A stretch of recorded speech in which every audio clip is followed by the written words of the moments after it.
Hi, it's Muji or Bored Black Girl, and last year I gave myself a reading challenge to read 12 books, and instead I started 10 and only finished 9. And I decided, since I failed my challenge, that I might as well do a video on me rating all of the books that I read.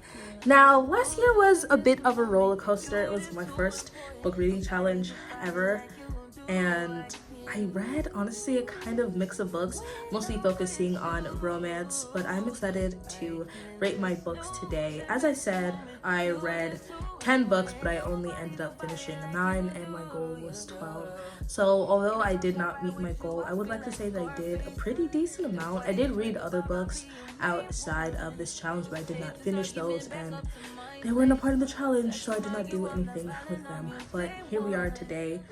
I'm excited to rate these books. I think I should start from the bottom up with number 10, which I guess would be my worst book. I'm not really sure if I really think it's my worst, but I'm putting it all the way at the bottom, mostly because I did not finish this book, and that is Hot Streak by Susan Johnson. This book, I honestly can't say too much on it because I did not finish this book. I have tried to read this book twice. Both times I haven't completed it. I could not tell you why. I could tell you why. The book is short, physically, while still being thick. But it's annoying. And it's an older book, and it's really hard to convince me that this is a romance book because the way the man acts and the things he does and the whole story itself, it is a romance, but it is kind of like, I don't want these people to be together. I don't really like them. I don't care about them. No shade. Yeah, I don't know. I don't think I really want to talk too much about what the books are about. I think you guys can go look at the videos I posted, or if you want, you can do your own research, but this is definitely going to start as number 10. Now it's the question of what should be next. I think next, for number 9, I want to have Twisted. Honestly, Twisted is number 9 because it is just above Hot Streak. But this book, I actually ended up finishing. And I think the story itself is really interesting. The enemies to lovers. I did not like the people. I didn't like the characters. I didn't like anything that was going on. This book was a fun read because it's something that you can definitely rant to your friends or your family about, but when I read it again, no, it annoyed me, it upset me, and it didn't really make sense to me. The falling in love part wasn't really happening. It'd be different if something had happened that could make the characters fall in love, but it seemed mostly like the character had Stockholm Syndrome. And after being with him for so long and knowing him, like, you know, when she was younger, not that much younger, but I think she kind of was like, you know what? I don't have much choice. I'm just gonna stay here. Yeah, so that happened. For number 8, I think I'm going to have to go with another interesting romance book, which is going to be Court of the Vampire Queen. I'm putting this number 8 because I definitely think, although it's not the best, I don't want to call it bad. Although I don't think it's very good, I don't think that it's as bad as the other 2 that were first, trust me. This is Court of the Vampire Queen by Katie Robert. This book, as you can see, was annotated to death. It's very interesting. I would say it's a little bit fun. There is like a 3rd act with a baby that's just like, I don't care about the baby. I don't care about the baby. And one thing I really do not like about this book, I hate when characters are meant to be powerful, or like they're the rulers, like they have hidden talents or whatever, and they never show that power. She never showed her true power until the very end, and just, oh yeah, now she's queen. No, I don't accept that. And I think it was definitely an interesting book from beginning to start. If you like freak weirdo stuff, I would say freak weirdo stuff, but if you like bad books are kind of fun, then I would say definitely get this. Honestly, there's not so much I want to say about Court's Vampire Queen. It was a long book though. The smut is not that bad. It does involve like blood and stuff, so there's that. And like magical powers. It's definitely an interesting book. What is next? Next will be number 7. This is when things start to get a little bit hard. For number 7, I truly can't tell if I wanted to go, I feel like this is mean, to Heartstopper Book 1 or Love on the Brain by Ali Hazelwood. Now, I put these two up here because Love on the Brain, though I did enjoy, I felt like it was not as enemies to lovers as I was expecting it to be. And it seems like Ali Hazelwood really just has a thing for miscommunication, or I guess some kind of confusion in her stories, and it annoys me. But besides that, the story with the astronauts was so interesting.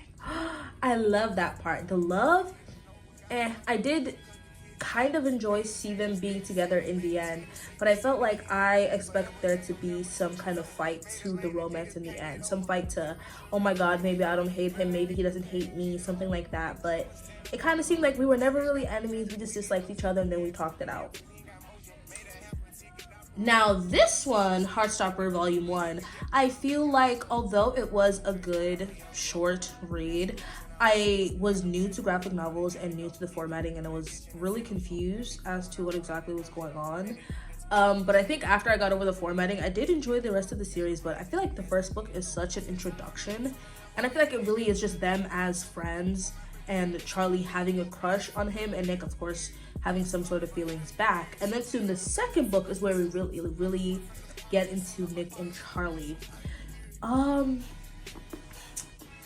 think I might have to go with Heartstopper 1 because besides the romance for Love on the Brain, the story with the astronauts itself was truly interesting, and I did like the other characters. I think I would put that Heartstopper Volume 1 as my... I think that Love on the Brain, I don't know if I want to consider this number 6, because I don't think that I would put any of the Heartstoppers next.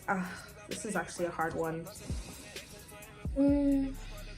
Actually, yeah, I'm gonna put Love on the Brain as number 6. Although this book was interesting when it comes to the story and the astronaut side of things and her having that private page, I didn't think that the romance was lacking, and it is unfortunate because their romance is kind of fun and interesting. But I think I was promised an enemies to lovers and I did not receive it, and that makes me upset. So this is going to be book number 6, Heartstopper. Now, this is when we get into a little bit of crunch time. I'm unsure how exactly to organize the rest of the books that I have left. I have a budgeting book, I have On the Bright Places, The Money Dates of Indigo, as well as the Heartstopper books. I think for number 5, it's going to have to be my budgeting book. I know that this isn't a reading book, but I still read it last year, and I think it was the first book that I read last year. And now that I have, recently I have been actually putting a lot more of what I've learned in this to use, especially with my birthday coming up and planning different events. So I would say that this book definitely helped me. I would say it definitely deserves to be in my top 5. I feel like no shade to Love on the Brain, but this is definitely number 5 for me. Now let's get into the nitty-gritty. I think I already know exactly which order I'm going to do this in. Next is going to be our 2 Heartstopper books. I'm going to put volume 2 at number 4, mostly because it is definitely an upgrade from the first one. This one is definitely more Nick and Charlie actually being together and being in a relationship. I loved seeing Tao's perspective of, oh my god, my friend has a crush on a straight boy, I need to help him, because the straight boy could be mean to him, he could bully him. And I also liked the struggle of seeing them be in a private relationship while still having to respect Nick exploring his sexuality and respecting, of course, Charlie not wanting to be bullied or made fun of by any of Nick's friends. It was fun to see Nick stand up against Charlie. Harry, I mean, Charlie. But honestly, I don't really think I have too much to say about this book. I think it was a sweet read. I think if I read it again, I would probably have more to say.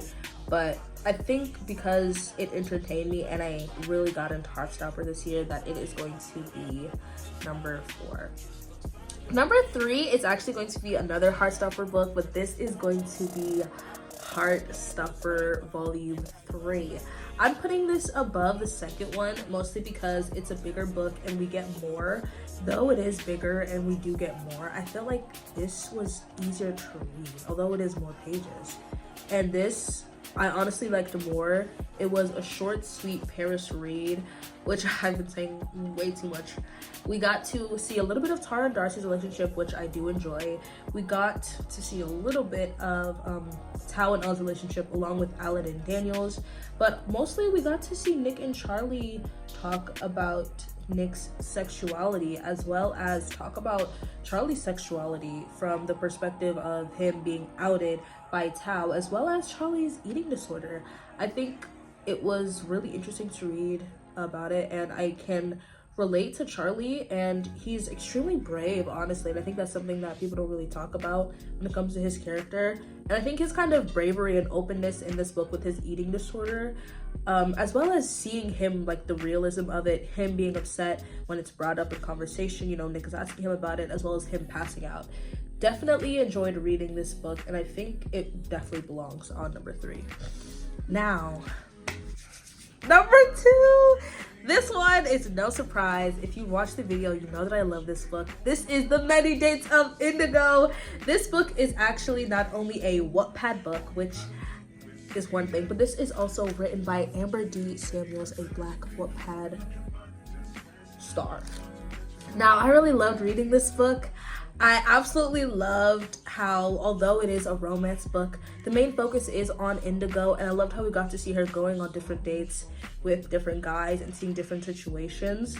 It was interesting to find out, I don't want to call it the big secret, I feel like that kind of is like shamey or kind of puts like a little bit of judgment around it, but to find out what Indigo had went through when she was younger, I honestly really like that, because it was really interesting to see how something like that could, of course, separate two people who are so close, and how honestly a lot of young people are in situations like Indigo when they're with someone when they're young and who they love and who they're friends with, and things happen. I loved how, I forgot his name. I think his name was Tate or something. I can't remember his name. We won't talk about it. But I loved how the main love character that Indigo ends up with, I love how he takes his time and kind of stands back, and it isn't kind of a thing of, hey, I'm right here, you could be in love with me, Indigo, why don't you just be in love with me? So I feel like that happens a lot in books where it's like you have two choices, you have multiple choices, or you have somebody who you know they're probably gonna end up with. Though I thought it was a possibility that she would end up with him in the end, which is what happened, I did not think about it too heavily. Like, it wasn't kind of overshadowing the other men, which is something I dislike when it comes to stories. I think if you're gonna have multiple love interests, then you should at least give them all a decent chance, even if we all know who it's gonna be in the end. But this is number 2. I'm actually planning on rereading this book this year because I loved it so much. But now let's get into my number one. My number 1 book for 2024 was All the Bright Places. This book is so special to me. It really means a lot. The movie does not do this book enough justice. I really do love the movie. I really do love this book so much. I love the book, and I love how the book is so much of Violet's story and not so much of Finch's story. And I love how we see so much from Violet, and I think I can really relate to her being as somebody who, I won't say recently graduated high school, but being somebody who is an author, being somebody who writes, being somebody who's trying to, you know, build a community for my writing. It was really fun to read about Violet and Finch's story. This book made me cry, this book made me laugh, this book made me miss a lot of people in my life, but I think that's what books are supposed to do. So this is absolutely going to be my number 1 book. If you have not read this book, I would say read it. If you want to be lazy, no shade, you can watch the movie, but truthfully, the movie does not do this book justice. I watched the movie, and I would say the second time around I felt a bit more appreciative for it, but the first time around really was just like any other teenage movie, but the fact that it's based off of this, that's crazy to me. But yeah, but this book is of course very heavy. This is my #1 book for 2024. Do you guys want to see the pile?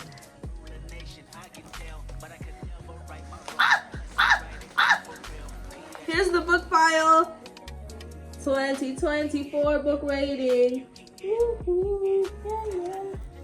Let's see if I can. God, let me put this down.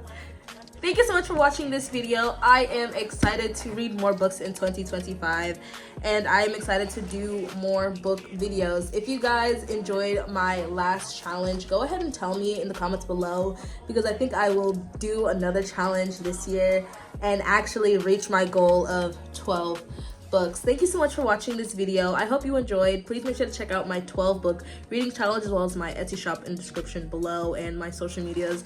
Thanks so much. Make sure to subscribe for more book videos. And I love books. Goodbye.